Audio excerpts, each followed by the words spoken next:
My name is Dr. Trevor Dixon. I'm the founder of the JAHJAH Foundation. We came across the Hanbury Home and we were looking for an orphanage here in Jamaica to support, and the Hanbury Home was a good fit for what our budget could afford and for their needs. So we kind of fell in love with the Hanbury Home.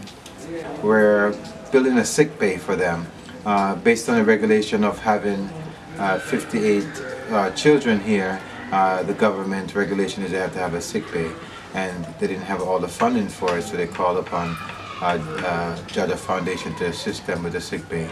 And because we do a lot of help in the public sector in public health, we thought it would be a natural project for us to be involved in. We also met along the way Mr. Neil Curtis from Farm of Jamaica, and we always look for a comprehensive plan when we look at a facility. So not just building a sick bay, but how do we help them to sustain themselves for years and years.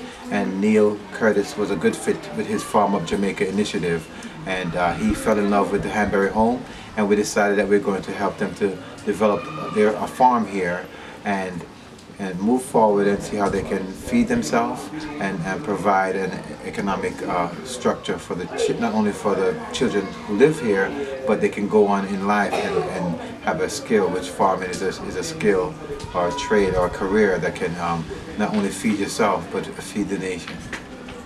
Yeah, I have found in my experience that when you're dealing with organizations in Jamaica, especially coming from the diaspora or coming from abroad, it is very important that you have someone in Jamaica who you can trust.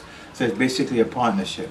You have to have somebody in the United States who's driven to have these projects go to fruition, but you also have a partner here in Jamaica. And when we met Major Jen Brown, it was clear that she had a passion to improve the Hanbury Home. So it was a natural marriage for us to adopt this project, because we can make a phone call and know that the money that we spend here will be spent with the children, and that was the most important thing that struck me about the Hanbury Home. So kudos to Major Jen Brown for the work that she does here and the trust that I've developed working with her. Well, the JAHJAH Foundation was formed because basically living in the United States and knowing that while I'm not rich, I'm better off than other people who live here in Jamaica. It was only natural that, you know, I had a will to give back, and I was fortunate because I had a lot of friends and family who were willing to give back, but they just wanted to find an organization or somebody who they can trust. So I became that voice of the folks who live in America who want to find an organization that they can trust and give back to. And the name JAHJAH Foundation just came to me in a dream. So many people ask, why is this thing named JAHJAH Foundation? It's not like a Rasta name. You have to answer that question for yourself, because it's named Jamaicans Abroad Helping Jamaicans at Home, the JAHJAH Foundation. So whatever that means to you, you have to take it for what it means for yourself. Because Bob Marley was one of the first men who said, and I heard him in an interview say, you know, my life is for everybody.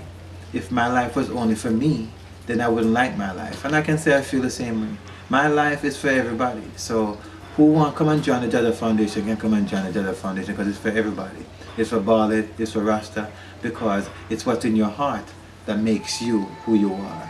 What's in your heart, not what's on your skin or what you say, is what you do, and you should know a man by his action and by his deeds. One love.